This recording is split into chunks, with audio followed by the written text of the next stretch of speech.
Welcome to Blake Street Banter, where one of us knows what the word banter means, the other one's just along for the ride. Tyler, say what's up. What's going on? Off season. It's like as soon as that World Series hit and ended, it was all hands on deck. Let's start talking Rockies, and Rockies Twitter is back, and it's kind of nice to be back into it. Yeah, like there was little to no life most of the year, and this has already been a week of where there's passion about rookie of the year stuff that we'll touch on a little bit. Free agency opening up, trades already have a waiver claim. Like people are talking, even in the darkest corners of the community on Reddit. Things are happening, so it's a lot of fun to be back. Like It's maybe this is a new launching position. Like we're going somewhere. Yep, this is the beginning of this crazy. It's gonna be a crazy month because we talked about it last time. We got the winter meetings coming up. They're doing them MILB meetings literally right now. So everything's kind of coming up to play. Free agency starts today. So we have a lot going on. So you're listening. We're recording this on Tuesday the 7th, and you're probably going to listen to this sometime the week of the 12th or 13th. So it is a little outdated, so to speak, but that doesn't mean the information doesn't suck. So just bear with us as we keep trying to do what we can when we can. Maybe try to get something set up for Thanksgiving. Record on that Wednesday and try to get to your ears for that Thanksgiving break. It's kind of our next goal, and then probably something after the winter meetings for Christmas time. We are not going to be consistent. I don't know how DNV are and affected by altitude are doing their thing. The good for them. Shout out to them for just being consistent on these Mondays and these dark days of baseball, especially that is Rockies off season. So we're going to do what we can, but we do have a plan trying to get you an article each week. So if you don't know our website, blakestreetbanter.com, literally all spelled out, one word. A lot of articles. All of our podcasts will be there. YouTube, our mini banter session with Hunter Goodman's up on the top there. So you can see your mom's favorite player, all that. So we are still going to do some content. We're going to do the best that we can. It's going to be a lot of hands on deck, unique perspectives. We're just going to keep trying to do things a little bit different than the other guys. They're great. Yeah, We're all great, but we're going to try a little bit different. we do a lot of great stuff. I mean, like you said, consistency is not one of the boxes that we check, but pretty much every other box is checked. So, Right. so stay tuned, stay patient. It's going to be a fun ride. Yeah, it is. And with that, like, I sent that yearly thank you tweet out the other day. And I really am thankful. Like, you listening to this right now, thank you. Thank you for your mom as well. Just thank you for being part of this. We had a very fun season, Tyler. Like, shout out to you and the rest of the BSB team. Like, we broke MLB news. We started a website. We have more banter sessions in season than we've had ever before. We got one of probably the first draftees. Like we had Cade Denton like a week after he was drafted, which was sweet. Zach Agnos was on for a little bit to talk about his record-setting saves season. We had Noah Davis, who was part of the major league roster when we had him on. Like it was fun, like all across the board. So shout out to all of that. Again, Noah and Lewis for the articles. It's just Nick as well. It's just been fun. It was a fun 23 season. We weren't consistent, but life catches up. You're in 2 time zones different than me. We're all different spots in our lives. Like you have your thing. You're trying to make yourself better every single day. I'm trying to survive with what I'm doing over here. So consistency isn't a thing, but it's been fun. And that's always been the goal since day one. And when you jumped on board. So again, shout out to all of you supporters. Keep sharing the word when you can, when you hear it. And just thank you for riding along with us. Thank you. Thank you. Thank you. Yeah, this is it's a blast to be a part of and just actually see the community sort of take root. We don't want to act like we're like the guys at the top of the pyramid. We're in the community with everyone, and it's fun to be on Twitter, just all the interactions and stuff. So everyone who does partake in that, it makes the experience so much better. And I hope that we continue to make the experience better for all 5 of you and your moms. Exactly. So let's get into it. Huge shout out. So every single Rockies affiliate won an award literally today, right now on Tuesday, November 7th. So the Isotopes won the season long Copa de División award for all of their stuff that they did with the Copa series. that they do a fantastic job in Albuquerque with. Fresno won the Golden Bobblehead. Each one of these awards is a Golden Bobblehead for best non-game day event with their taco throwdown. Spokane won the community unity at the end of that champion award, which I love this one. I think they won it again last year. They very collaborative up there, but they collaborate with the Spokane tribe of the Indians up there, just to see how you can mold the relationship of sports with Native communities. And Spokane does a very good job. That's why nobody's mad about them being the Spokane Indians, because they actually bring in people from the Native communities into their departments and have these conversations. How can we respect this culture? How can we do the best that we possibly can to represent you the best that we possibly can? And so huge shout outs to Spokane for doing that and really kind of setting the tone for what future stuff might look like down the road, with whatever that might be. And then Hartford. And we knew this was going to be happening. We were on top of this at the beginning of the season, Tyler, with K-Dub and Patrick.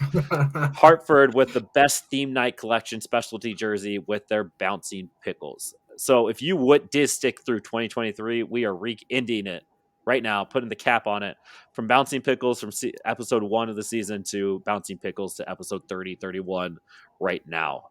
Just Rockies affiliates, they know what they're doing at each spot, and I absolutely love it. And it's a lot of the culture and the community around it, which is all that minor league is, and kind of like going back to our thank you there. The community is a big part of everything. So huge shout out to them. Yeah, they fall in line just like what the Rockies do. I don't think they're supposed to, align from a business perspective with the Rockies, but like we're lucky to have these organizations who are just doing a good job. Period. Minor league baseball, like us, doesn't always have to be the most organized thing. There's sometimes some things that look like they're just thrown together, but we've got a good group. And I really need to get to Fresno. I've said it many times. I really need to get to Fresno. I don't know why we're going to tell Steven and Johnny next season. Like, all right, they're going to be like, this is the third time, guys. This is the third time. See, here's the thing. Johnny and Steven, maybe. Well, maybe. Management turned me down last time, so we'll see what happens this time. All right, all of that's out of the way. Let's talk rocks. Let's talk off season. And I'm pretty apathetic about this kind of stuff, and I need to know if I'm an outlier or a norm. But do we actually care that Jon Gray won a World Series? Yeah, I mean, I'm thrilled. Are you? Okay. There is sort of that like the other side of it where I feel like people try to like weaponize the fact that Jon Gray won a World Series to be like Rockies negative, which like guys, there's a million things to be negative with the Rockies. Let's let these guys like win the World Series and not have it come back. Because I think there's beauty in that. The Jon Gray, we saw him pitch for, I mean, if you include the minor leagues, like 8 years, like 7-8 years. And he became one of our guys. Now he goes out and wins a World Series. That's all you can hope for from these guys, regardless of where it is, unless they go to the Dodgers. But like, I'm stoked for him. I think that's fantastic. I think that you spoke to why I don't really care. It's the negativity that comes along with it. Jon Gray won a World Series and we just let him walk for nothing, and it's all that rehashing BS. Like if you go to Reddit, like that's the kind of stuff that just like upsets me about it. I like them, but like all in all, I really don't care that a former Rocky went and succeeded somewhere else. Like there's a very few players that I will actually follow as soon as they leave, whether it's football, baseball, whatever. It's and like I like Jon Gray. He was fantastic. He was fun to watch, and I'm like happy for him, but like I don't really care that he won the World Series. If that makes any sense, I don't. Of all the things I have that I need to focus energy on, it's not former Rockies succeeding. It sounds super negative, but I don't know. And I don't mean it as a negative. I don't know. It's just I'm curious of how people's perspective are on former players. Yeah, and I mean, I know it kind of captivated, like, especially look at DNVR, Purple Row. I think it kind of captivated their content for like a week when the World Series was going on. And I think, you can have, I think there can be some split on that for sure. That it's like, okay, I'm very happy for him, and I'll leave it at. Maybe that's where I need to go to, and we're happy and we're done. Like we don't have to go back through all the nonsense over it. I'm over that piece. And if you've been listening to this, like that's something I'm pretty set on anyway. Good news though, Brenton Doyle Gold Glove, and there was no doubt about that. He won the minor league Gold Glove in 2022. Or was it 2021? I Can't remember exactly. I think it might have been want. 21. I Um, think it was 21 I too. think it was 21 when he was with Spokane, and so he had that pedigree. He's like he is the most athletic player on the field with Nolan Jones right behind him. There was no doubt about it. So huge shout out to him. He's very humble. Some of his interviews after, like, yeah, I just go out there and I do my thing, and what's going to happen is going to happen. I know I'm going to work my tail off, and the result showed. Here's my Gold Glove. Thank you for being here. I'm gonna go. I'm gonna go hang out with my wife, my kid now. It's just very humble with, and he's working and he's grinding on some stuff now, but just it's awesome. He's the second rookie, Colorado Rockies rookie, to win the Gold Glove, and I think he's like the second or third outfielder to win a Gold Glove ever. Actually, he's the third. I remember. Do you know the other two? I know Stephen Kwan is one, and I Nope. forget the other one. No, for the Rockies. Oh, for the Rockies Yeah, he's the specifically. third Rocky outfielder of all time to win a Gold Glove. Okay, I want to say that Cargo has Yep. won one, and then, oof, that's tough. I want to say Dexter Fowler, but it's not Dexter Fowler. I Hall know of that. Famer. Okay, I was gonna next was gonna be Larry Walker. Yeah, so Larry and Cargo won it. I don't know when, and then now Doyle joins the ranks of Cargo and Larry Walker. And if you're Well, and going to be in that also breath, he was I think the first National League rookie to win a Gold Glove in the outfield ever. So there's yeah, that on top of it. That's another little accolade on top of the accolade. right there you go. Brenton Doyle is here. I think we've talked about it before, and I don't want to rain on his parade, so we won't do it. But it's the hope that he figures it out with the bat coming forward. I mean, no, I'm not even going to go do that. That's another off season pod. So huge shout out to Brenton Doyle on his Gold Glove. Now, here's where the outrage happens, and I'm kind of over this discourse because it's discourse, and again, I don't know. Nolan Jones, was he actually robbed as a Rookie of the Year candidate? I'll let you start this one. For me, I don't get the outrage. I honestly, I don't. Okay. Corbin Carroll and Kodai Senga, I think, were pretty clear 1 and 2 for me in that order. The third spot, yeah, it was up for grabs. It probably should have been Nolan Jones, but James Outman played the entire season, and he was good. The counting stats. Some people are going to look at the counting stats and say this is an award where, like, I want you to have more hits, more runs, blah blah blah. Nolan Jones, because of what the Rockies did, not because of any other reason. Nolan Jones only plays 106 games. He probably should have played another 2 weeks, and that was the difference. The difference was Nolan Jones not really getting regular playing time until almost 2 months into the season, because only having 106 games, it's hard to win any award when that is what you're working with. And I think a lot of voters took that into account. I think James Outman was deserving. I would have put him fourth, maybe fifth on the ballot because there was also a couple of those Cincinnati rookies, Matt McClain and Spencer Steer. But there's a case for Outman at three. I would have put Jones three, but I can understand the other side. Mm-hmm. And I'm not here to smear the Rockies for another thing. There's plenty of that out there, but holding him down a little bit too long, it does sting. He could have been actually in consideration for the award itself if he had been up 2 weeks sooner. Or if he would have played when he was called up the first time, right? He sat on the bench for 3 games and got sent back down for whatever reason. But I mean, I understand the outrage, but like, does it really matter? Like, these award ceremonies, these award seasons, like, I don't know if this is a thing. Like, you have Corbin Carroll, clear winner. Like, there was no doubt in anybody's mind that he was going to win it. So it's kind of a moot point at that point. But you have Senga, who deserved it, and then you have Outman, who was in the big LA market, where you have Jones, and that's usually where people are going. That's the coast biases. Nobody even saw Nolan Jones play. Blah blah blah. And you have a valid argument, but doesn't matter. Like, Corbin Carroll was winning it, and no, it doesn't matter who won it. It's like I don't understand. Like, Drew Kreisman, that's kind of his MO. It's standing on that kind of Rockies pedestal, recognize Rockies, and he's the gatekeeper of it. And huge shout out for him to have that energy to do it. Like, Jones was robbed, and this is the national pundits and the kind of type thing. I maybe I need to have more energy towards some of these things, more opinions on it, but it doesn't matter in the end. Like he had Yeah, a that's 4.3 B war. Like that's awesome. And he has something to go for 2024. So let's ride with that. yeah. I mean, I haven't really felt that outrage since the Nolan Arenado MVP stuff, where I at the time felt like he should have firmly been top two, top three for MVP for like 3 years running.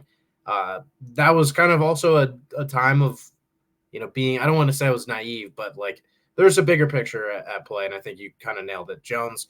The bigger picture is what he's going to do next season, and yeah, he wasn't going to win the award no matter what. So it is what it is. But I do respect people kind of holding the line still. Yes. Um, Somebody's got there to hold needs it to for us. be someone has to be saying those things because there is some truth to it. I make that case with the Rockies farm system. That article dropped yesterday, the 6th of November.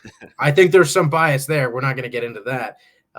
So it's there, and Jones should have been third, but Yeah. we can let Again, that rest. somebody's got to be out there gatekeeping. We'll gatekeep the minors and going from that point, and we'll let the big dogs do the majors. I mean, the only thing I can also remember is that had a true argument was Matt Holliday and Troy Oh Tulowitzki with yeah, the MVP and the Rookie of the Year that year. That was very Coorsy biases first with Howard and Jimmy Rollins taking those accolades away from Holiday and Chillo. That's like the only real thing, but like what, because they had an actual argument to win it. Jones, fantastic year, 2020 and 19 out, like outfield assists. Like you have a solid player going forward, but he wasn't nearly the best rookie of the year. So congrats to him, I guess, for having a solid 2023 campaign and to what 2024 is going to be. It gives me hope. It gives us hope to seeing what he's going to do probably in right field or left field. We'll talk about that in a little bit. All right. So we're making moves, right? You put this tweet out, an exit, whatever, so to speak, out Sunday or Monday about the free agency money. And you had a nice little breakdown. I'll let you kind of talk about it. And it's kind of where are we at with what do we need from the free agent list? Who are your kind of targets that you want? I have some ideas kind of piggybacking off your list that I would like. But let's talk money to us, Tyler. yeah, that's what I like to do. And to preface these numbers, I did not want to calculate these myself. The morning I sent this tweet out, it was like I'm going to find the resources. Which, if you want to track this kind of stuff, Spot Track is really really good. They have a ton of free like charts, bunch of information that you really don't find anywhere else. That they have to be tapped into like the like players union contract website because they have like all the information. They go deep. But I do wonder, is the math, I don't know how perfect the math is. Anyway, they have right now the Rockies payroll for 2024 sitting at $110.8 million. You can find our projections all across the board. They actually don't have our projections yet, which I had to go to BREF for this. They're projecting about 45 million for ARB deal, like pre-ARB and ARB deals, all the guys who are like in their first 6 years in the big leagues. They project about 45 million there, so you're looking at 155, 156 million. That's sort of where payroll really is right now. Where did it end? 2023, 180.8 million. Again, this is according to Spot Track, and that includes all. You think about all the guys who are gone now. Top of mind, Jurickson Profar, who they signed to that somewhat big contract, not contract, but the big salary for the year. Jose Urena. All the guys they traded at the deadline. There's a lot of, and Dinelson Lamet is another one that I completely forgot about. Oh, That's a lot of money that kind of piled up if you think about it. And I think the retainer on those was $41 million of retained salary, guys that are not on the team anymore. That's left behind last year. That includes Nolan. They paid Nolan $16 million this year. It's going to drop to $5 million in 2024. So $41 million basically comes off the books. And then, of course, there's a little bit of, salary increases for some guys. So basically at 155 right now, finished at 180. So that's sort of your, like, not quite your ceiling, but that's sort of where you can expect payroll to go at some point.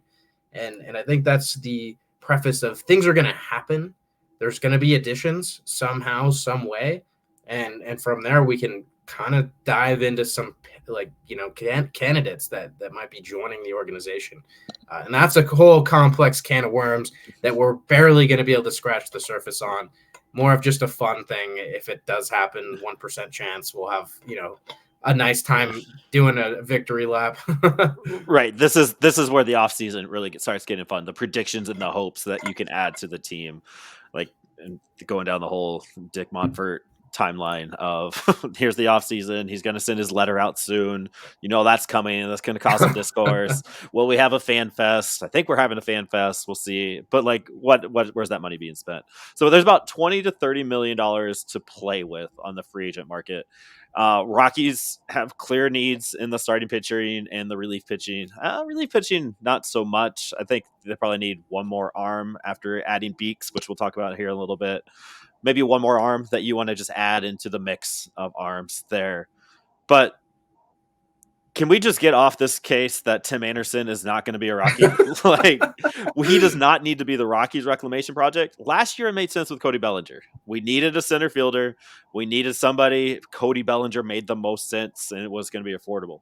We do not need Tim Anderson taking up any spots anywhere as a reclamation project up the middle with a healthy B-Rod, with a healthy Tovar, and a healthy Rymack with all the young guys coming up. So I want to get that out front. Maybe you can talk me into it. I doubt it, but Tim Anderson ate him for the Rockies. I mean, the issue with it for me, and also the guy I'm going to bring up, so I'm just going to contradict myself here in a few minutes, but I think someone with Tim Anderson, it's a former All-Star. I think he won a batting title. There is so much namesake there, and we know Buddy Black well. Namesake holds a lot of value, pretty much. It does. Tim Anderson, I want them to sign a backup middle infielder, right? Maybe someone who you can try to have pick up another position. The Rockies need that. They need we love Alan Trejo. I'm an advocate that the Rockies need to upgrade that spot on the roster. It was basically Harold Castro last year. I mean, it's sort of upgrading either or, although Castro's spot's sort of getting absorbed by Hunter Goodman, at least hopefully. That backup middle infield spot needs to improve. And I think Tim Anderson, in a perfect world, you could sign him to be, your backup second, backup shortstop, plays twice a week, maybe. But Tim Anderson doesn't want that. Exactly. And I think also is the thing on his side. But also the issue for Tim is he had a horrible season. I don't think Tim has a ton of leverage to be I'm going to start. But hey, maybe a team like the Athletics, although I feel like the Athletics are just going to pay their $500,000 players over Tim Anderson, who might cost $5 million. But yeah, I'm not really on board with Anderson because it's a reclamation project. The metrics overall were down. It wasn't just all of a sudden the swing and miss increased or something. He used to be a guy who had close to average power, and that disappeared. Just the approach disappeared. It's a year that's really concerning, and I don't know if that's the right move for the Rockies. Right.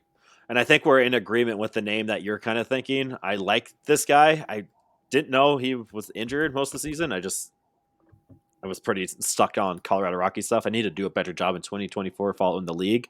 But Adalberto Mondesi, I really liked him. He was a huge fantasy pick for me 2 or 3 years ago when he was coming on the scene. So it's kind of where I know his name. He's got that speed. I think he's exactly what you just talked about. What would it cost to get him here? Would we be worried about those knee issues? And the fact that he's never had 300 plate appearances in a season, would that be something that we would be worried about if they do sign a Mondesi? Well, I think the beauty, and it's definitely not beautiful, but the pro to that is you might be able to be in negotiations and say, this is a guy we want to be a high-end part-time player for us. He's not going to be a bench player, but he's not going to be a starter either, and say, this could help him stay healthy. So I think there's worry there, and it sounds like this knee injury is not anything light. There's something to this knee injury, but he didn't play at all in 2023. He barely played in 2022. So you have to hope at this point he is rehabbed, he's healthy, he's ready to go. This is me being a conspiracy theorist, and that's not even the right word, but getting crazy. I would like to see him kind of pick up some center field Yeah. speedy guys like this, it helps. It would help his value a lot if he's someone who could play those main three up the middle positions, and if he's someone who could pick up center field.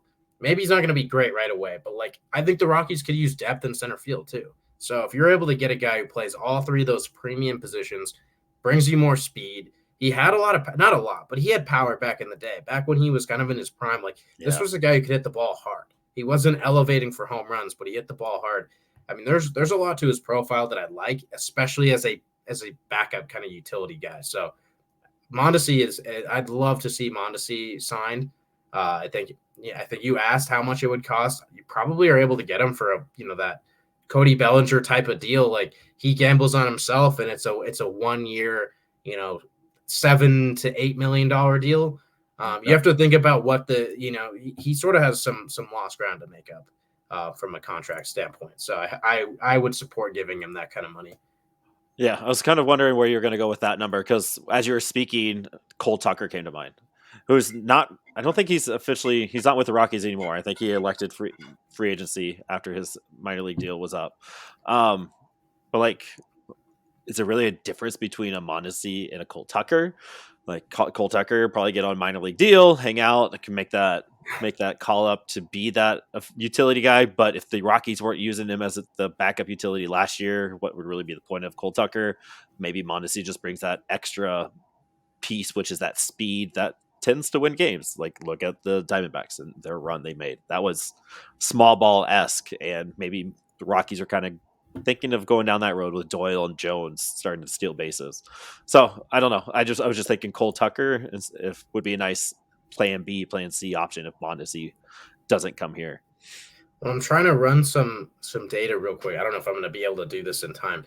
But defensively, he has graded out extremely well in his career, which should definitely be a factor. I think he has 31 outs above average in his career. He's been really good at all three infield positions when he's played there. So I think that's a really big sort of value there. And not that Cole Tucker's a bad defender, but he doesn't have the track record that Mondesi has. Mondesi also, again, there's some raw power there that not that many guys are going to bring, especially not Cole Tucker. I think that's sort of why he didn't end up sticking. The tools are not jumping off the charts at you. And I'm not able to find this. I wanted to get a leaderboard and place Mondesi in a certain time frame for outs above average, but story for another day. He's a great defender. There's raw power. He's formerly a 40 base stealer, so I think there's definitely a difference where he can elevate that bench role a little bit more. Yeah, and that's kind of what I think of Rajai Davis with the Cleveland Indians at the time when they made their playoff run, and like he was just that bench guy that was going to come and steal base on, or to go back to Dave Roberts when he won the World Series for the Dodgers, or was in the World Series for the Dodgers back then, or no, the Red Sox. Like I just think of that kind of thing. Like you just need one of those type of guys on championship teams. And I know I'm talking playoffs, I'm talking World Series. Why am I doing that as a Rocket fan? I'm not sure, but there's something about those type of guys, those energy boosters that are just kind of nice to have come on in the 7th, 8th, 9th inning, even if it is a game in the middle of June. And I think Mondesi brings that there. Tom Murphy, like looking at the catcher list, there doesn't make any sense to bring any of the other three that you had on the list. I used to be huge on Mejia. He never panned out. There was 2 other guys on your list that was like, maybe. Roberto Perez was one of them. Robert Perez, and then I can't really think of the other one. But Tom Murphy kind of makes sense. Like, how is he different than Wins? Does it actually make sense? It's kind of a weird vibe because Tom Murphy is that long lost like stepchild that just Colorado kind of gave up on. Like, all right, go find greener pastures, go find a new family. Oh, you did great. So Rockies being Rockies could possibly bring him back. So Tom Murphy? Like, it's just, I mean, we all got to see it a little bit. We got our little taste whenever, at this point, it's almost like a fever dream having Tom Murphy. Right. And because he had a borderline all-star year for Seattle. I think it was 2019. He was like a borderline all-star caliber player. He played 80 games almost, 18 home runs, 859 OPS. Like he was, I mean, the last 2 seasons, his OPS has also been over 870. He was injured a lot in 2022, so you can kind of write that off. But I mean, this past season, OPS of 873. This is a hitter more than a catcher. He's not a bad catcher, but also none of his defensive metrics actually stand out. Baseball Savant has the pop time, framing, blocks, ratings, and he's not doing so hot there. But this is a guy you can count on a little bit offensively. I think the big thing though in getting a catcher is I don't maybe the market does pick up a lot more, but I think that's sort of a low risk, like high reward move where if he's not doing well, it works out for you because you have Drew Roma who's just about ready. And if it does work out for you, you have a guy you might be able to trade at the deadline. You can work some things out. It might be an injury. So I do like the idea of bringing a backup catcher because, you know, Brian Servin just I think we can do a little bit better, especially if Drew Romo's not going to be on the opening day roster. I just don't really want to see Brian Servin on the opening day roster. So Tom Murphy's that substitute. And I think Tom Murphy also gives you kind of a insurance piece that if Diaz does what he does in his last year of his contract that he did last year, you might actually be able to move him at the deadline as well. Then you have Tom Murphy as the veteran catcher to kind of lead the way for a Drew Romo, Willie McIver, Braxton Fulford type thing. So like having two vets, so if we saw it last year, Diaz and Wins, it was kind of a nice combo. I mean, there wasn't a lot of productivity offensively the second half of the season from either one of those guys, but it was kind of a nice combo with Diaz and Wins. Like you weren't really, I don't know, Wins. I was never mad that Wins was playing. I kind of got to that point at the end of the season where it'd be kind of nice to have that same kind of guy with Tom Murphy who just rakes but can't stay healthy. So we'll see. I don't think I'd be mad about that, especially with all their needs that they need. Adding a backup catcher might not be top of the list, but wouldn't be a bad thing to do. When it does boost the pitching staff a bit too, I think Right. there's a lot of value in that. That if you have maybe some young pitchers are in your rotation next year, you want someone behind the dish who's super experienced, great reputation as a receiver. Austin Wins. I'll miss him honestly, and I would not be surprised if a really good team scooped him up as their third catcher, kind of going into the season. And I don't know if the Rockies count as a really good team. Not that we'll come back to that statement. Right. Well, yeah, only time can tell, right? But yeah, Wins as a coach, as a bench coach, who knows? Starting pitching and relief pitching, I really like this name. You have a different name in mind, but Frankie Montas, I really loved him in Oakland. 5-6 years ago, he was kind of that next up and comer of those, like that churning rotation of Oakland arms back in the day. Yeah. He was always good. Again, I didn't really know he was out. He had some kind of arthotherapy. I can't say words. He had some kind of surgery this past offseason that kept him out all of 2023. He made a few starts at the end of the 23 campaign. His last contract was 1 year for $7.5 million. Gotta imagine he'd get a little bit less than that. You're more versed in that than I am. I could see him being a nice inning eaters. I have no idea how his stuff would play at Coors. I just know I liked him a while ago, and we need that fifth kind of starter that we were talking about last pod, where I didn't understand it, but then you talked me into it. So maybe Frankie Montas is that guy. Is he a buy low candidate? Like, is he somebody that could actually fit into this rotation? I think he is. My only sort of like detractor from it is I think there will actually be a market for him. When he was last healthy in 2022, his fastball is averaging 96. He was striking out like a guy per inning. I mean, he has a history of being like a borderline ace. Like that's sort of what the Yankees traded for when they got him. They're like, this is a guy who slots as a number 2 starter, and completely injured in 2023. I think it's a good opportunity for a team to try and get that buy low going forward. You could maybe load the deal up with incentives and maybe an option for next season. Kind of like with Cody Bellinger. We've talked about the Bellinger thing already. Like Cody Bellinger could be a kind of a comp there in terms of you get a 1-year deal, a lot of money, incentives for more, maybe a club option. I don't think it'll be the Rockies that end up doing it. I think some team is going to get crafty and try to make that their big starting pitching addition. That makes sense. It might be a little tricky there for the Rockies, but I'd love that if they somehow could pull it off. Once you have like after Ohtani, it like drops off the face of the earth. Like it's not a very good class really after that. So you kind of are competing with other teams to try and find the best value with the best potential going forward. And again, the Rockies are the Rockies, and if you can go Rockies or Yankees or Red Sox or somebody, you probably are going to one of those other teams. Talk me into Jacob Junis. Jacob. Jacob.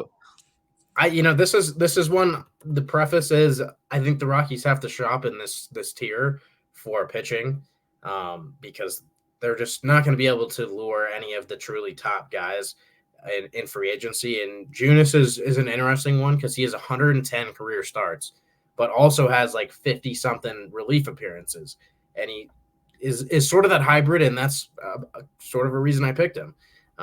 This two birds with one stone. We could go with that. That maybe he's your swingman type of guy that gives you a couple multi-inning appearances a week, or you might be able to turn him into your fifth starter. And I think he has the stuff to do that.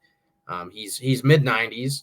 I think he's 93 to 96 with his fastball. So there's a perk there. He throws a slider predominantly. So we all know sliders tend to work better at Coors Field. It's a good slider too. So nothing flashy. I'm trying to sell. I'm being a car salesman right now. It's nothing flashy really, but I think it could fit with what the Rockies need. Just innings. The Rockies need innings, kind of however they can get them. And the way I described in our rundown, Junis could be the guy that gives you 5 to 7 innings a week, which I don't know how many Yeah. times you hear pitchers described like that. Usually it's like he can start for you, he can be in the bullpen. Again, I think he could be someone who like either he's starting and he gives you like 6 innings in a start out of the bullpen and gives you 2 3 inning appearances. And I think the Rockies should consider having more guys like that are not your Connor Siebold's, Carl Kaufman's, who are like on the fringe of their roster. I think they should have guys like that who are some of the better bullpen guys they have that go 2 3 innings. And Junis would be a perfect guy to fill that role. Also Yeah. could come relatively cheap. He's not by any means a flashy name, but has a big track record of being a good pitcher. He has 713 innings in his career. He's been above average in many seasons of his career. I'm on the Jacob Junis train. We'll see what happens.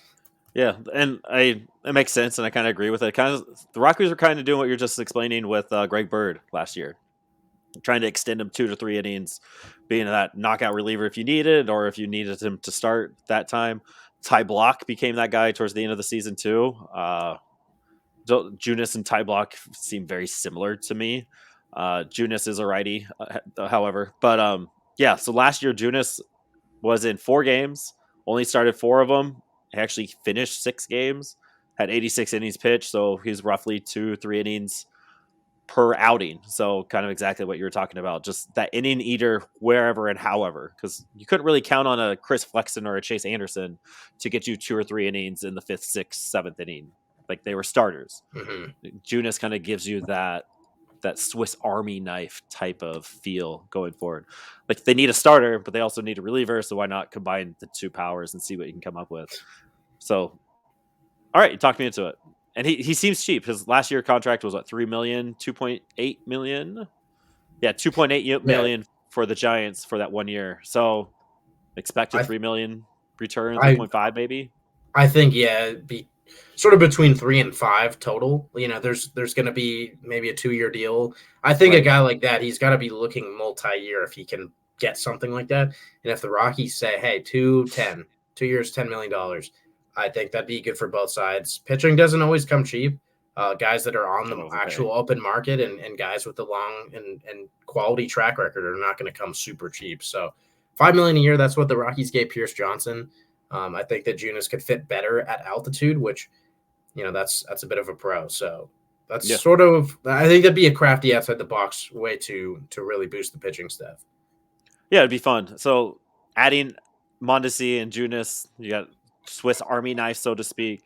They shouldn't be signing any starters. You kind of have your roster set up. We kind of talk about that right now.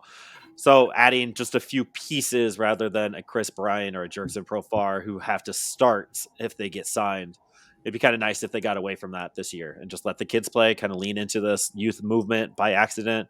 Because Montfort's going to be coming out in his letter that we're not rebuilding here in the next few weeks. So what are we doing? Are we actually leaning into this youth movement, or are we going to sign something ridiculous again? Because they do have 20 millions to play with. So does he sign? They have to use the money somewhere. Like, it's going to get used. The Yeah, Rockies are not going to sit on spending their that money hands. too. Exactly. So there is some wiggle room. Maybe before we get into the roster for next year, DNVR, I'm sure it was Patrick that sent it out. They expect a trade to be made because the free agent class is so weak this year. They kind of put this question out there, like, there might be a trade, there might be some movement before those winter meetings in December 3rd, 4th, 5th, whatever. What number, 50%, 100%, 0%, what percentage do you actually put on that statement? I buy into it. I'd throw a 70% on it. I think the Rockies have to make a trade this offseason. Like you said, the pitching class is like, I think it's top heavy. I think there's like 4 or 5 really good starters in free agency when you include Ohtani. And then there's a handful of mid-tier guys. I mean, the Rockies are just never going to be in the market for those guys. They're not going to be in the market for the Rockies. So the Rockies need to look to a trade. You got to find a team that's willing to sort of retool some things, take a controllable starter and flip them for a couple prospects, or also a young controllable MLB guy, i.e. Sean Bouchard. I don't want to manifest that completely, but like that's sort of what you have to consider. The Rockies have an abundance of those corner guys. They also have a good farm system. I think they should be considering a trade for a controllable starter. It would make a lot of sense, and it kind of usurps the free agent market for them, something that they're not going to have much luck in no matter what. So maybe a little bit of a spoiler, got something in the works on that. That'll cover some guys who might be candidates. I guess I have to get that out soon. If DNVR if they really got this scoop, I got to get that out soon. Start making your predictions now. We are in that season. So maybe piggybacking off that, because last time we talked about it, you kind of predicted that they would move some of those minor league pieces for an arm, and I think we both agreed that would be the best move going forward. So do they trade like a Brendan Rodgers type first, or do they trade like a Jordan Beck type first? I mean, I think both. I don't know if that's like necessarily what they will do, but I think what makes the most sense is like, do both, like a Sean Bouchard or a Brendan Rodgers, and a Jordan Beck or a Sterling Thompson or one of their arms. They have a good amount of arms that will like sweeten a deal, maybe not be the centerpiece. If you take two, like both kind of demographics, you might be able to get yourself a mid-rotation starter with 3 years of control. So combine the two. I think you got to kind of compile your resources. It's going to be interesting. We have about a month before those winter meetings hit, so keep watching, keep listening. To all Rockies media. All right, so waiver claim brought to you by Daily Controls LLC. All of your automation needs, engineering. If you've been listening to us, they're our one sponsor. Good dude. He will travel. He will come to you. He will fix whatever you need to fix. He'll brainstorm whatever you need to brainstorm. Anything automation wise, again, whatever that means, he's got you. So reach out, dailycontrolsllc.com. Go find Daily Controls over there if you're in that industry and you need something. But that brings our control pitcher of the week, so to speak, Mr. Beeks. We just signed a lefty. We claimed a lefty off of waivers from the Tampa Bay Rays, which is already a really cool statement to say. He's a lefty piece in the arm barn, very unique arm slot. Lewis posted an article yesterday kind of giving us some savant numbers and how his 2023 season wasn't as good as his 2022 season, what some adjustments he might need to make with his repertoire. Pretty good, really good article by Lewis. So if you go to BlakeStreetBanter.com, you'll see it. But what does Beeks bring other than just another lefty arm to this arm barn who could honestly see 3 lefties at one time back there getting warmed up? What does Beeks do? Yeah, I mean, I think that he brings more power than you're typically going to see from a lefty. I think he averaged 94.3 on his fastball just this past year.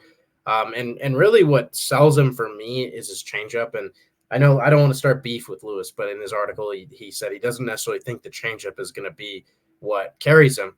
And in 2022, his changeup by run value, Savant's metric, I think that's one of the best ways to grade individual pitches. His changeup ranked 10th in all of Major League Baseball for run value. It's a really good pitch. He uses it a ton. The whiff rate is high, so it's a great changeup that averages like 90 miles an hour. So it's like one of those sort of new splitter type, Mhm. the super. I don't even know what you call them. You see a lot of videos of that Twins pitcher Yohan Duran who has his like splinker they call it. It's like I mean his is upper 90s, but His is if you insane. have that high velocity arm side breaking pitch, it's gonna do work, and especially at Coors Field. I love the idea of bringing in this like low 90s changeup to Coors Field. Um, yeah, to cite the numbers, 31.7% whiff rate on the changeup last year in 2022. I'm going back to 2022 because 2023 was just not great. And then the fastball though also works really well. 25.2% whiff rate last year on fastballs. Anything over 20 is good. That Yep. means that thing is hard for hitters to see, to make contact with consistently. There's a lot to work with Beeks. I mean he's probably going to be out of the pen. I think what needs to be noticed a little bit, he made 8 starts this year. Mm. Most of those are like as an opener, but he's capable of going multiple innings. He's made 19 starts in his career. I think you should view him as a multi-inning guy, and I'd love to see him get that use. He has the works of a breaking ball. He doesn't use it a lot, but if he can add that, then this might be your other multi-inning reliever, maybe spot starter type of guy. That I think, yeah, the Rockies should stockpile these guys. Right. Why not just have a bunch of these guys that you can go 2 or 3 and do bullpen games and all that kind of stuff and have that luxury to kind of flex in and out with it. I like it. He has funky delivery. He's gonna be fun to watch. The changeup. I love a good fastball changeup combo. So I think just from a fan standpoint, I like the idea of having Jalen Beeks on the squad and the fact that he's a veteran. Maybe it's just going to be nice to have that out there, gives you some wiggle room with a Tyler Kinley and Daniel Bard. Like if they don't quite come back to form of 2022, you have this other piece that could possibly pick up that spot where Brent Suter was kind of that guy last year. And so it gives you just more wiggle room and fairly cheap. I actually don't know what the contract is or what it looks like, but I mean, so relievers, so probably what, 3 to 5 million. So fairly cheap for a season, Well, and that's the which, kick is that he jumps into the arbitration eligible players that the Rockies have. oh, he is. So they Okay. have to figure out his contract amount, like in the coming weeks with the other guys. But it'll probably be I don't know if he's second or third or first or second time eligible. It's probably going to be like $2 to $3 million. Right. So again, I mean, all arm bars are fairly cheap, minus if you're Craig Kimbrell who's somehow pitching out there. But Jalen Beeks add some strength to that bullpen there. Again, go to BlakeStreetBanter.com, find that article by Lewis. Just good behind this stuff, and go ahead and disagree with him like Tyler just did. Let's start some BSB beef. Let's get into it. So we have two more things to talk about: is the projected 2024 lineup and a player profile. I want to do the player profile first with that Brock's minor league report kind of does. Isaac, he's that guy that does all the kind of the deep diving from ACL, DSL, low A type players that he's really good at finding all the numbers and kind of breaking it down in a sense that makes sense. So we're going to talk about Angel Jimenez real quick. If you read the ACL recap, you saw Angel Jimenez's name pop up all the time. He's a 19-year old. He was signed by the Rockies, I think, as a 15-year-old in 2019. So he's been part of the system for a while. He has a big fastball that he likes to play up in the zone. He has 4 or 5 pitches that he can use. Gets plenty of swings and misses. Granted, you're doing that at the ACL, but Dude Man is hitting 97 already. So a 19-year-old, big arm. I think he is a starter. See if I can bring up that post real quick. It's going to be posted probably later this week or early next week with the actual player profile. But Angel Jimenez, you got the Victor Juarez, you got the Oh, who's the other guy that we all love that's next on the list? He had Tommy John this year, the Latin player. Of Yordi Vargas. Yordi Vargas, and now you have Angel Jimenez right behind both of those two guys coming up from those, the international feeding system. So Angel Jimenez, 11.84 strikeouts per nine. Ground ball rate was 37%, but that whip was a 1.0 whip. So he's got this stuff. It's going to be interesting to see what he does in Fresno. You got to imagine he's starting in Fresno next year. Does he make quick work of it? What do they call him up to Spokane after that? But this is another big arm to kind of watch and see what happens going forward. So remember the name and remember that you heard it here first from Isaac, Rock's MILB report that has cool Twitter and a cool Instagram that he does on his own there. So go ahead and check those things out. It's going to be fun. Curveball, slider, sinker, and changeup in the mix. Very similar to Herman Marquez, and we know how great Herman is. So, Angel Jimenez, remember the name. Now, let's get into it. Let's finish it here, man. So, Rockies 2024 projected lineup. It's out. The roster resource posted it. I don't know how to do this effectively as a podcast, but it's pretty straightforward. There are a few question marks I have, and I kind of want to see what you're thinking. Let's just talk offense. Let's talk starting nine opening day with what they have on there. I'm just going to go down the lineup they have. Charlie Blackmon, DH, Ezekiel Tovar, Nolan Jones is actually the left fielder, and Chris Bryant hitting fourth and right field. Then you got Brendan Rodgers, Ryan Mack, Elias Diaz. First base is occupied by Montero hitting eighth, and then closing it up with center fielder, Gold Glove winner, Brenton Doyle. Biggest thing that stands out to me is Chris Bryant is the right fielder. Yeah, I mean, there's been a lot of talk about him at first base. I think if he is playing the outfield, though, right field, for the reasons they talked about last year, makes sense. It'll help keep him healthy, allegedly, less running. That's more of an arm based position, which I think Nolan Jones is your prototypical like elite right fielder. So having him play left, I don't love it, but Chris Bryant's bat should be in the lineup until further notice. And if he has to play right field and push Jones to left, I don't think that hurts anything really. But I think the real kicker is not having Bryant at first base, and that gets Montero into the lineup, which I support. I think that's sort of the best way you can build this lineup out. Although you could swap Bouchard or Goodman in for Montero and swap the positions with Bryant. Have Bryant your first baseman, and then Goodman or Bouchard in left/right. I think that's probably the best construction you could make. But I'm also a fan of Montero. I think his upside is arguably the highest of that group. So, I don't think there's a lot to quibble with in that projected lineup, besides what we just did, which is pretty minor. Right. And like you're going to switch Charlie, Chris, Montero pretty much through their three positions pretty regularly. I mean, and you look at the bench bats, like Hunter Goodman, he's not a starting first baseman yet. Like your mom's favorite player, he's great. He is good, but didn't necessarily blow everything out of the water last year to say, hey, I am the starting first baseman, where Montero kind of was earning that spot at the end of last year. So you kind of have to give it to the old Grizzly vet in Montero.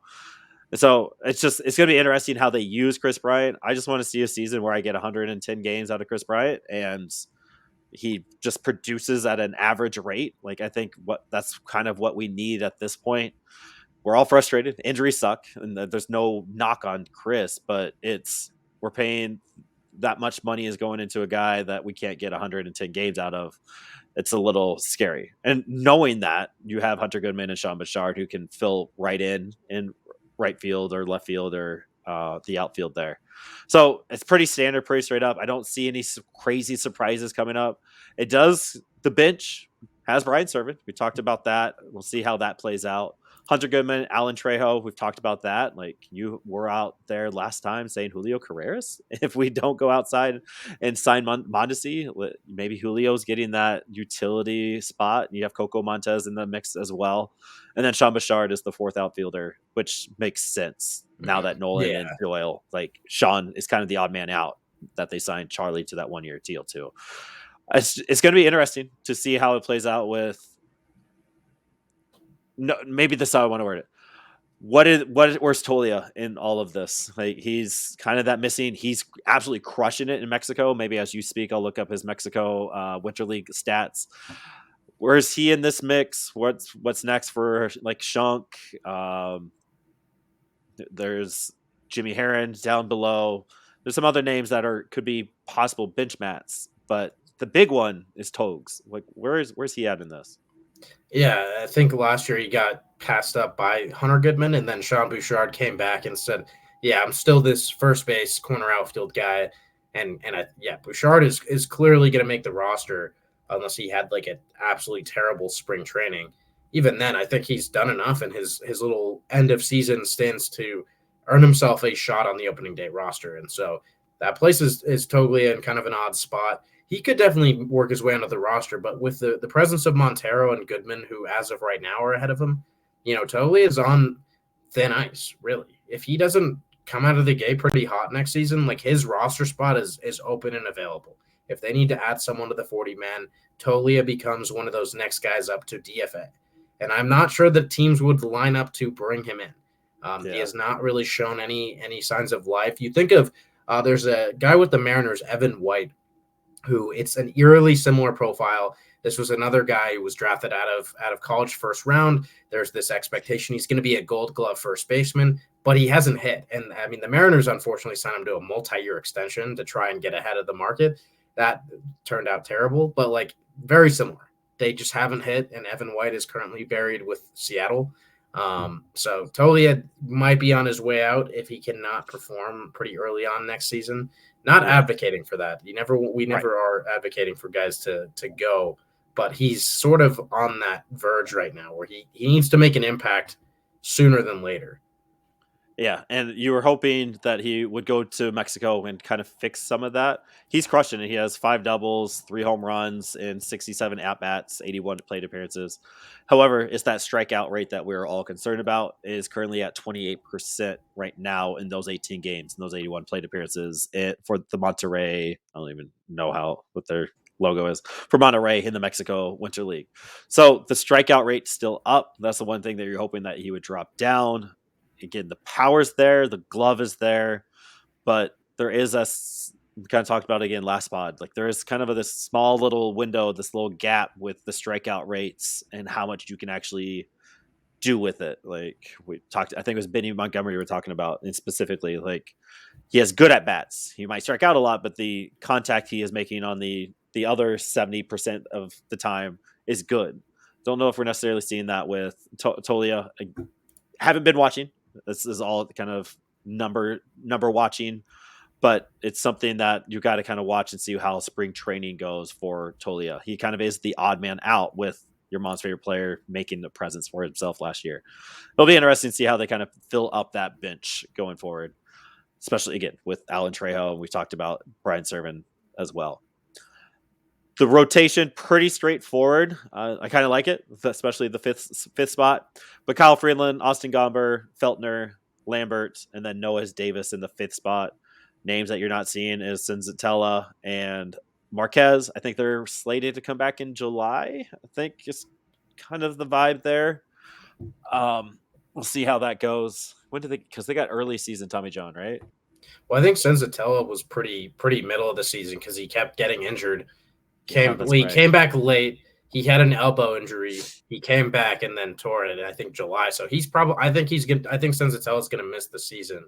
And then the hope for Marquez is that he can come back maybe late July, early August, and get some starts in late in the season.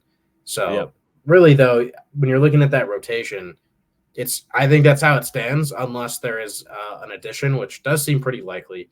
And in that case, you're going to have that 5th spot battle, which – that's how you sharpen things up. And you have Peter Lambert, you have Noah Davis that can go at it for that spot. I guess you could throw some of the other 40-man guys like Connor Siebold, formerly Carl Kaufman, into that mix. You probably come up with some of the other minor league guys who will have a shot. But I as it stands, I don't hate it. I absolutely don't. I think Lambert showed a lot of promise last year, and then we know Noah Davis has the stuff to be an MLB starter.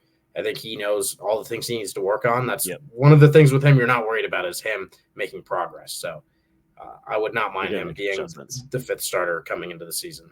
Right. I just don't think the Rockies would be comfortable with Lambert and Noah Davis being the 4 or 5. I think they want to add Yeah, that arm in there. Again, no knock to them. It's just that you need that one more piece, I think, up there. So it'll be interesting. You got Criswell and Tanner Gordon knocking on the door. Case Williams and Joe Rock right behind them. I would say is kind of the next 5 or 6 on the list there. And then the armbar. Now this is where the most questions are that I kind of have. This does change a little bit with Beeks into the mix. This is before Beeks was signed, but Justin Lawrence is your closer. Tyler Kinley and the Daniel Bard are the setup men. Jake Bird, Nick Mears, Evan Justice, Tommy Doyle, and Connor Siebold. Which names stand out to you the most? Is like, huh, really? yeah. I mean, I think as of now, Connor Siebold is right now. I think he's depth, and then Tommy Doyle. I like Tommy Doyle a lot. I don't think he pitched well enough down the stretch last season to be penciled in as an opening day guy. Like, where is Victor Vodnik and Gavin Hollowell? Maybe a little bit needs to continue refining some things. He started last year injured, and maybe that didn't really allow him to get his stride. But Victor Vodnik, under the surface of his numbers, was like good in his little debut last season. Yeah. A lot of hits. The batting average on balls in play was high, but that does stabilize as the season goes on. Also, no Lucas Gilbreth in here, and I think he's going to be. He had Tommy John in like spring training, so Right. he's on track for a opening day return. Maybe they're expecting a May return instead of April. But I think those bottom 2 spots are up for grabs, really. But there's so much competition that goes into it, and we didn't talk about bullpen guys in our free agency wish list, and that goes into the fact that you have so many spots, or Right. not so many spots, and you have so many names fighting for those spots. Even a Nick Mears is not a lock for the roster. Evan Justice is not a lock for the roster because there's so many guys in the mix. I just don't really see that. And Jalen Beeks, who is not listed on there, as you mentioned, there's so much competition. I don't think the Rockies are going to be bringing in a free agent reliever. I think that Jalen Beeks move it doesn't lock the door, but it does close the door on Brent Suter. I don't think they're going to bring in another lefty. Now they have Beeks, Justice, and Gilbreth, who are all going to be part of the I'll be team. there. Yep. You might be this. It might be an indication that they want to take the $20 million and spend it a little more significantly, and that doesn't have to be a free agent starter, but it could be a trade target, someone that does have a contract they're bringing in. Yeah. So the bullpen is pretty. It's messy, but I think in this case, messy is a good thing. I think it's messy nice. It's organized, like everything's in piles, but it's still you kind of know where everything is, but you don't know where it all belongs. Because you have a nice mix of the young guys with the vets. Like you have Justin Lawrence, Tyler Kinley. I mean, take Justin Lawrence off that. Tyler Kinley, Daniel Bard, and Jalen Beeks as your kind of vets back there that kind of can hold down the fort anytime you want. Then you got Justin Lawrence and Jake Bird, who are the middle experienced guys that they kind of know what is expected of them, what they need to do. Then you just have the rotation of arms because like you have Victor Vodnik, like you said, you have Duke Darnell will probably be in the running this coming year. Michael Thompson is Chase Dollander. You have these guys that are knocking at the door. Not Chase Dollander. Who do you love? Tennessee. There's Seth Halverson. Yeah, Halverson. Okay. I'm thinking Halverson. Halverson is going to be knocking at the door. I think he's going to be making moves in July, August. Like I'm at Albuquerque. Very Evan Justice 2023. Like I think will be the Halverson in 2024 road. You just have these guys that can possibly do some things. So you have the vet experience. You have the young guys. You're trying to figure it out in 24 so you can make that 500 push in 2025, playoff push in 2025. So overall, not a lot of questions, which is, I don't know, is that kind of annoying that there aren't more questions to the Rockies lineup? Like this time last year, we had no idea, right? Like you had no idea who the left fielder was going to be. You had no idea. Like I think Castro was actually signed right around this time. So we kind of knew what he was, where he was going to fit in. But there's not a lot of questions. And I don't know if that's good or bad, or it just is what it is. I don't know. I think the question becomes who and when are they gonna trade for and when is it gonna happen? And that's maybe the most fun questions. Those are the most fun to ask. And this regiment likes to make those trades. Whatever you want to say about him, Billy likes to move. Again, Nolan Jones was brought in for Juan Brito, a big top prospect. He's made those moves to get more arms in the system at the trade deadline. He's been trading. He's been moving. He's not a draft and develop. He is, but like he's also adding pieces around it. So I think Billy's gaining the trust of me at least, and he's kind of won me over overall. So I think I'm on board with there is going to be a trade coming. I'm going to see your 75% and raise it to 80. I think there's a solid chance something's done. And it's going Yeah, to upset. It's going to be something big that's going to upset the fan base. it all saying upsets that. the fan base. It all upsets the fan base. That's valid. If it's bad, it should, but even if it's not, it's going to upset the fan base. Absolutely. And if you just want to go down that rabbit hole, go to Reddit. I'm going to call out that Reddit guy. Dude man called you out specifically, Tyler. I want you to call him back. So Reddit gets us clicks. And so I put the blogs on there, and you did that sweet 5-tier looking at the system, a very unique, a very fun off-season thing to do. You enjoy this stuff. It was a good piece. Like very, my bias aside, it was in depth. This dude, man, you need a dirt nap, says on Reddit, does this guy actually watch any minor league baseball? Everything is fine, just like last year. We are headed to 500 baseball per this Joker and Dick. Okay, will any one of these guys actually take a hard look at what we have and give real objective analysis? They all push the Monford's narrative, which I have no idea where he got that from your article, that next year is the year that we really see improvement. We do not have the pitching staff or hitting talent to be much better next year. The biggest problem that these guys refuse to address is our advanced scouting and front office. Give us an in-depth report of these two debacles within the organization and why Dick refuses to address them. Go ahead and speak up, man. I wish we don't have the production value for this, but I would just play the sound of a broken record when I hear that, because that's what everyone has been saying. It's a blanket statement that, I mean, yeah, if you read the piece, none of that applies. We are looking at guys who are going to impact the team for the next 3 years, not for we're not trying to paint a picture that the Rockies are going to be good in 2024. We're painting a picture that the farm system is good, which even the people I was calling out people in that article, even the people that I'm calling out in the article would say the Rockies farm system is good. I'm saying I think it's better than they're saying it is. And I don't think that's I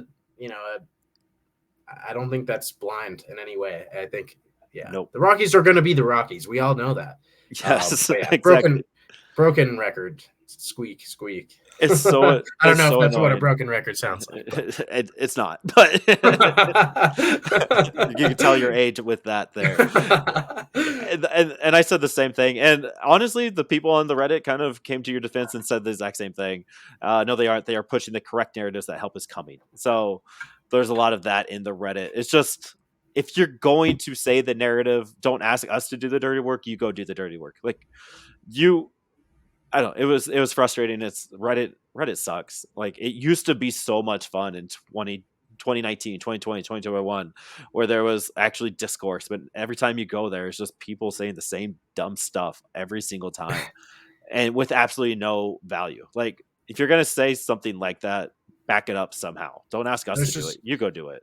There's no original thoughts, really. Absolutely none. I miss the days, and I remember I'll throw a shout out to Scraxy. We haven't talked to him a whole lot in recent times, but he had a run on there. He's doing a lot of really in-depth posts, and it would get a ton of discussion, conversation going. That was original stuff. It was great. It was a good blend of, it basically was realistic. It was a good blend of, like, the Rockies are the Rockies, but maybe there's some things that are going to go right. And I miss those days. And I think years before I was even on Reddit using, in the community, like, there could have been more constructive stuff going on. And I think those days are not here right now. And I just would love to see the Rockies be good so that real conversations we can go, instead of from, like, the Rockies are the worst thing ever, to, like, okay, maybe, like, they're going to win 75 games this year. And we can enjoy just talking about, where some wins might come from. Right. We normal don't need. fan base stuff. Please, let's go down that road. Like, let's get mad about that at each other, and then have a cheers of sodas afterwards. Like, stop doing this. It's Dick's fault, and they'll sell the team. Like, there was a sell the team comment on that.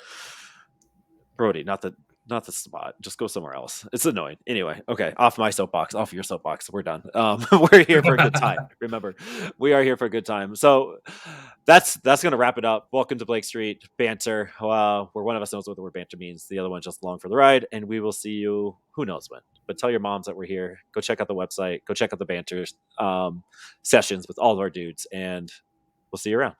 Go Rocks! Woo! Thank you for watching and listening. Please check out our link tree for more content.